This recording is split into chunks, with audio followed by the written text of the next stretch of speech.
नमस्कार विद्यार्थियों, मेघराज गुरुकुल में आपका स्वागत है। और आज जो वीडियो हम आपके लिए लेके आए हैं वो रीजनिंग का जो टॉपिक है आपका, जिसका पहला पार्ट हम पढ़ चुके हैं, तुलना पर आधारित प्रश्न, उसका सेकंड वीडियो है, जिसमें आज हम ज्ञात करेंगे आपके साथ रैंक ज्ञात करने पर आधारित प्रश्नों के बारे में बात करेंगे। तो रैंक ज्ञात करने पर आधारित प्रश्न कैसे आते हैं एग्जाम में, किस प्रकार से आते हैं, कैसे आ सकते हैं, कैसे आ चुके हैं, उन सब के बारे में आज के वीडियो में डिटेल में डिस्कस करने वाले दोस्तों। काफी मजेदार वीडियो है, तो इसलिए वीडियो के एंड तक बने रहिए। काफी अच्छा मजा आएगा दोस्तों आपको, और बातों बातों में काफी अच्छे से कंटेंट जनरेट करेंगे आप। और आज के बाद किसी भी एग्जाम में आया रैंक ज्ञात करने से रिलेटेड कोई भी क्वेश्चन आप इजीली कर पाएंगे दोस्तों। चलो वीडियो को शुरू करते हैं अपन, और बनते वीडियो के साथ क्या कह रहा है देखो, सुनिएगा दोस्तों। तो अपन बात कर रहे हैं आपके सामने आज के वीडियो में रैंक ज्ञात करना। तो रैंक ज्ञात करने के बारे में बात करेंगे अपन। तो रैंक ज्ञात करने में जितनी वैरायटी होती है उन सब वैरायटीज के बारे में हम बात करने वाले हैं, देखिएगा आप। तो सबसे पहले प्रैक्टिकली अप्रोच करते हैं अपन। तो तीन तरह की वैरायटी बनती है और तीनों तरह की वैरायटी के बारे में अपन बात करते हैं आपके सामने। सैंपल दिखाता हूं मैं आपको। जैसे मैं कहूँ आपके सामने एक कतार है, मान लीजिए कतार हम कोई सी भी ले सकते हैं। जनरली आप जहां पर बैठे उसको हम कोई भी कतार जनरेट कर सकते हैं। उस कतार में मैंने एक संडे टेस्ट ऑर्गेनाइज कराया, मतलब एक संडे टेस्ट चल रहा है ना। तो मैंने देखा कि राम आगे से उस कतार में 20वें नंबर पर बैठा है। तो मैं कह रहा हूं आपको कि उस कतार में राम आगे से 20वें स्थान पर बैठा है। उसी कतार में मैंने पीछे से देख के उसी कोने में, उसी जगह के कोने में जाकर खड़े देखा कि राम पीछे से 15वें स्थान पर बैठा है।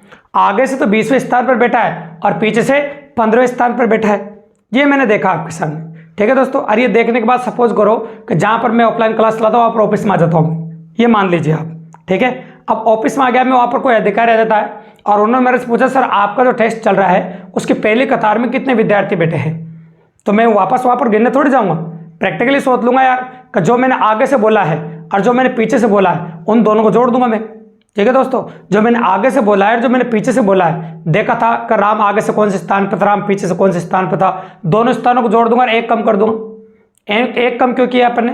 क्यों? क्योंकि राम को मैंने आगे से गिन लिया था और राम को मैंने पीछे से गिन लिया था, इसलिए एक कम करने का कारण है दोस्तों। इस प्रकार से हम एक कम करते हैं, क्योंकि एक ही आदमी को हम 2 बार गिन लेते हैं। तो सबसे पहले हम कुल संख्या निकालने के बारे में बात कर रहे हैं। तो अपन ने जो कंसेप्ट आपको बताया वो कुल संख्या का बताया।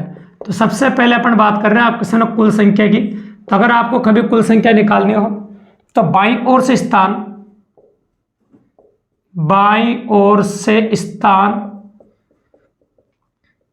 प्लस दाईं ओर से स्थान,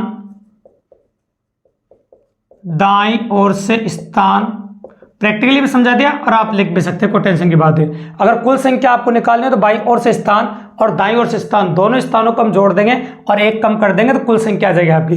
तो कई बार क्या होता है कि बायां बोल दे, जरूरी नहीं कि हमेशा बायां बोले, बायां की जगह कई बार एग्जाम के अंदर आगे से बोलता है, आगे से, और कई बार बोलता है दाएं की जगह पीछे से,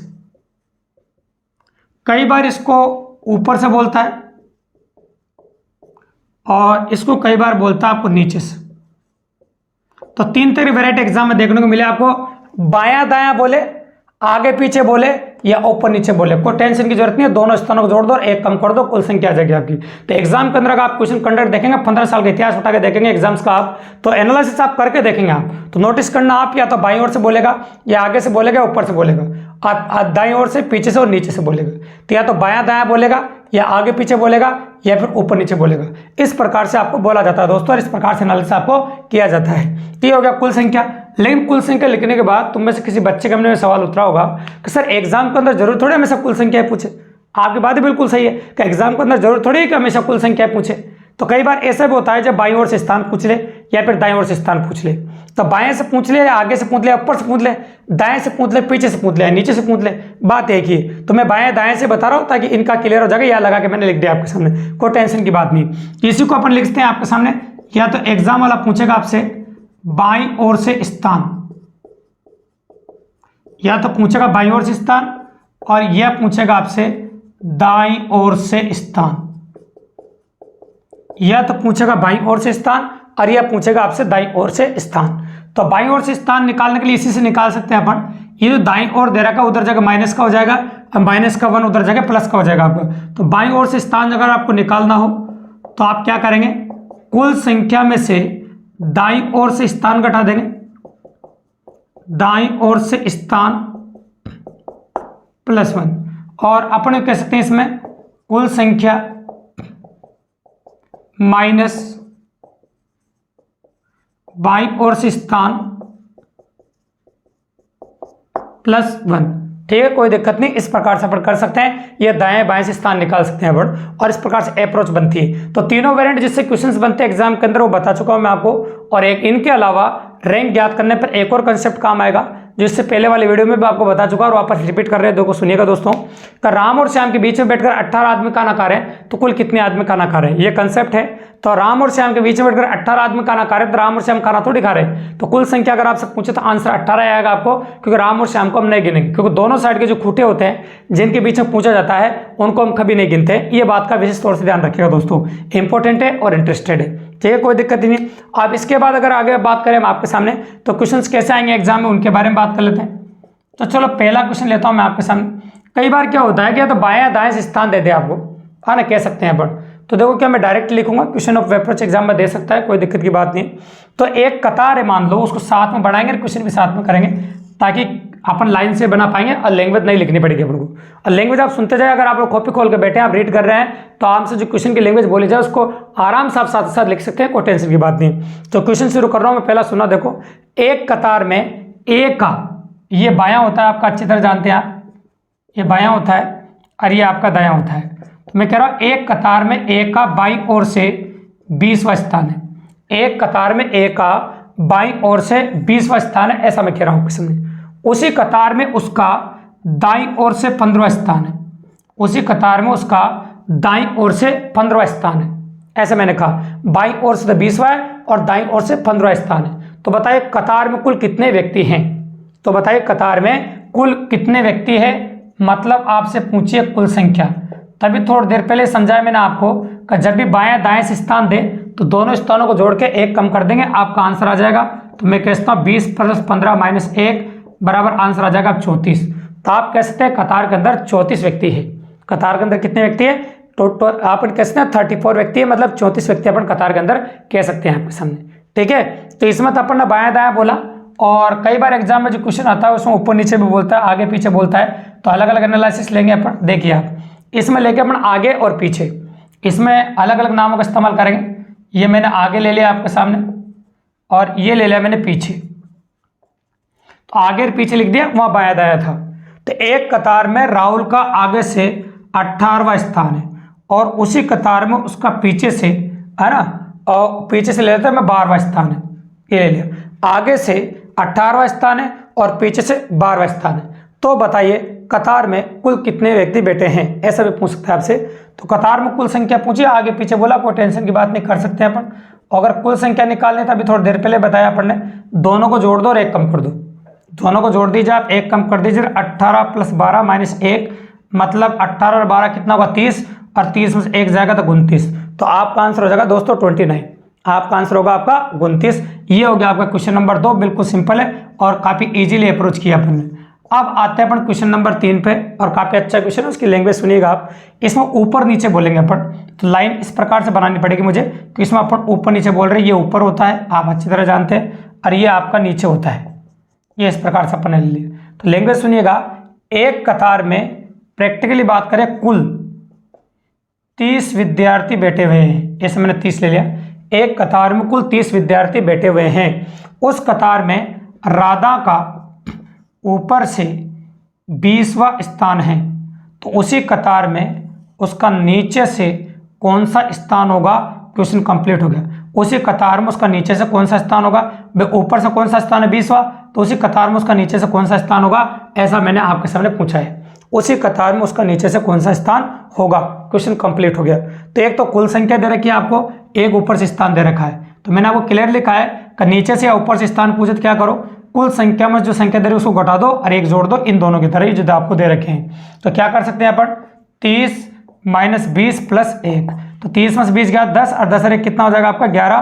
तो बताइए क्या कह सकते हैं, नीचे से उसका कौन सा स्थान होगा, राधा का 11वां। तो राधा का नीचे से 11वां स्थान हो जाएगा, राधा का नीचे से 11वां स्थान हो जाएगा, और आसानी से हम कर पाए। अब आते हैं इससे भी और अच्छे क्वेश्चन के बारे में, जो क्वेश्चन नंबर 4 है, इसकी लैंग्वेज अपन पहले लिख चुके हैं, क्योंकि काफी अच्छा क्वेश्चन है, पेपर क्वेश्चन है, इसलिए लैंग्वेज अपन ने पहले लिख दी। ये वेरी इंपॉर्टेंट क्वेश्चन है, एनालिसिस काफी अच्छा है, तो क्वेश्चन को गौर सुनिएगा दोस्तों। जैसे क्वेश्चन बोलेगा वैसे हम साथ के साथ बनाते जाएंगे। तो क्वेश्चन नंबर 5 अपना क्या कहता है, 4 नंबर क्वेश्चन जो है अपना वो क्या कहता है, उसके बारे में बात कर लेते हैं अपन। देखिए आप क्वेश्चन नंबर 4 अपना क्या कहता है, वो प्रैक्टिकली अप्रोच करेंगे अपन।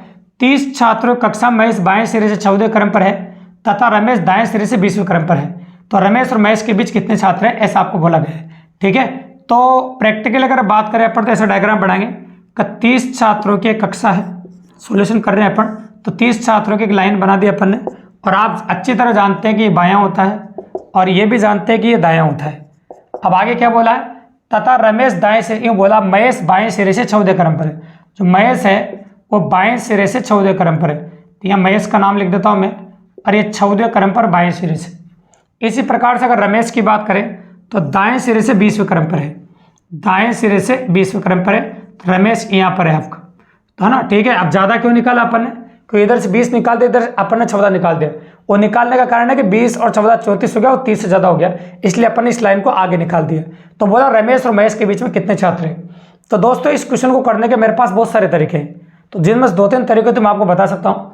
तो अगर पहले तरीके के बारे में कंडक्ट वेरिएंट बात करें अपन, तो कैसे कर सकते हैं, देखिए आप एक काम करो, इस महेश को बिल्कुल ही भूल जाइए।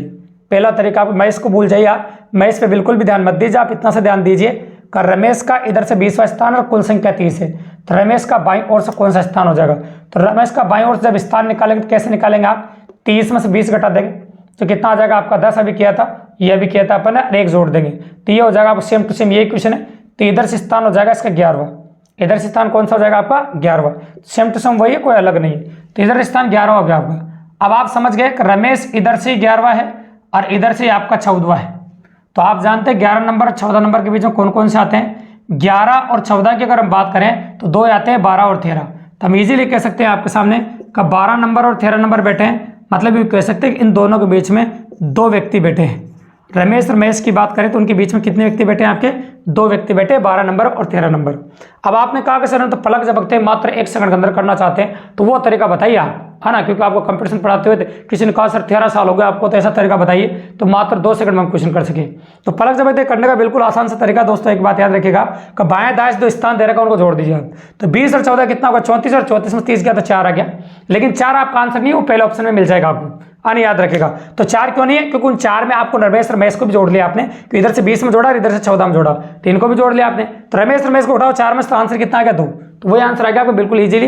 अगर आप जल्दी करना चाहें तो डायरेक्ट भी कर सकते हैं, दोनों का स्थान जोड़ दो 34 हो जाएगा, 34 में 30 गया तो 4 आ गया, और 4 में रमेश और महेश को उठा दो 2 आ जाएगा।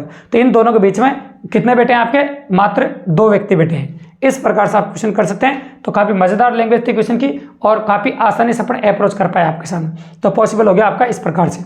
अब इसके बाद लेते हैं और अच्छा क्वेश्चन आपका, क्वेश्चन नंबर 5, जो काफी अच्छा अप्रोच है और उसकी भी एग्जाम के अंदर जो पॉसिबिलिटी है वो काफी अच्छी है। जिसको भी लेते हैं ए का स्थान ऊपर से 5वां है, तो एक कतार ले रहा हूं मैं आपके सामने, इस कतार को गौर से देखिएगा, एक कतार में बना चुका हूं। तो ए का स्थान ऊपर से हम 5वां ले रहे हैं, ये 5वां ले लिया, ए ऊपर से 5वां है ऐसे ले रहे हैं। फिर बी का स्थान नीचे से 8वां ले लिया मैंने, बी जो है वो नीचे से 8वां है, तो बी का स्थान नीचे से मैंने 8वां ले लिया, इस प्रकार से बना दिया। यदि सी ए के बाद 6ठे स्थान पर है, तो सी को बोला ए के बाद 6ठे स्थान पर, मतलब ये कह सकते हैं ए के बाद 6ठे स्थान पर, मतलब इनके बीच में 5 व्यक्ति है, तो ए के बाद यहाँ 6ठे स्थान वाला सी यहाँ है, तो ए के बाद 6ठे स्थान पर 5 तो यही था, और प्लस 6 और करना पड़ेगा 6ठे स्थान पर है, तो ये कह सकते हैं कि ऊपर से जो सी है वो 11वें स्थान पर है, ऊपर सी कौन से स्थान पर, 11वें स्थान पर। और ये कह सकते हैं ए और बी के बीच में, तो ए और बी के बीच में तो 5 व्यक्ति यहाँ बैठेंगे बीच में, तो 5 व्यक्ति आप बीच में बिठाएंगे, तो आप यहाँ भी प्लस 6 करेंगे, यहाँ भी आपने प्लस 6 कर दिया। नीचे से सी का स्थान कौन सा हो गया, 8 और 6 14, और यूँ कहते हैं ऊपर से सी का स्थान कौन सा हो गया, 11वां, ऊपर से सी का स्थान हो गया 11वां, और नीचे से कौन सा हो गया आपका 14। तो आप जानते हैं 11 और 14 कितना हो जाएगा आपका, 11 प्लस 14 माइनस 1, तो आंसर आ गया 24। तो कतार में कुल कितने व्यक्ति ये बताइए, कुल कितने छात्र हैं, तो कतार में कुल हो गया आपको 24 छात्र। तो काफी मजेदार क्वेश्चन है और काफी एंटरटेनिंग क्वेश्चन है, तो एक बार और समझ लीजिए ताकि दिमाग में और बड़े क्लियर हो जाएगा।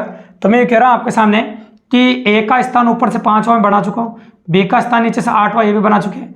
अभी बोला है कि आपके सामने जो ए सी है वो ए के बाद 6ठे स्थान पर है, तो 6ठे स्थान बोला तो 5 और 6 कितना हो गया 11, तो ऊपर से सी कितने स्थान पर हो गया 11 पे। अब इन दोनों के बीच में बड़ा बीच में सी, तो यहाँ भी 6ठा होगा, तो 8 और 6 कितना होगा 14, तो नीचे से भी कौन सा होगा 14, तो सी नीचे से 14 और ऊपर से 11, तो दोनों साइड से स्थान जोड़ के एक कम कर देते हैं, ऐसा अपन पहले बता चुके हैं। तो ऊपर नीचे से स्थान प्लस माइनस 1, तो ऊपर का स्थान नीचे से स्थान -1, तो ये होगा 25 - 1, तो आंसर आ गया आपका 24। तो इस प्रकार से एनालिसिस कर सकते हैं और इस प्रकार का प्रश्न आपको एग्जाम में देखने को मिल सकता है। तो पॉसिबिलिटी आपके एग्जाम में इस प्रकार की रहेगी। तो दोस्तों रैंक ज्ञात करने से रिलेटेड इस प्रकार के प्रश्न आपको एग्जाम में देखने को मिलते हैं और ऐसी वैरायटी आपको देखने को मिलती है, तो आप इजीली अप्रोच कर सकते हैं, है ना। और फिर भी रैंक ज्ञात करने से रिलेटेड अगर कोई भी क्वेश्चन आपको एग्जाम में मिले और आप मेरी क्लास रेगुलर पढ़ रहे हैं तो आप कमेंट बॉक्स में कमेंट कीजिए दोस्तों, बार बार कह रहे हैं, आपको हर संभव मदद मिलेगी आपको, और आपका जो प्रॉब्लम है उसका सॉल्यूशन आपको साथ के साथ मिलेगा और आप काफ़ी इजीली अप्रोच कर पाएंगे और जिस एग्जाम की आप तैयारी कर रहे हैं उसको कंडक्ट कर पाएंगे दोस्तों।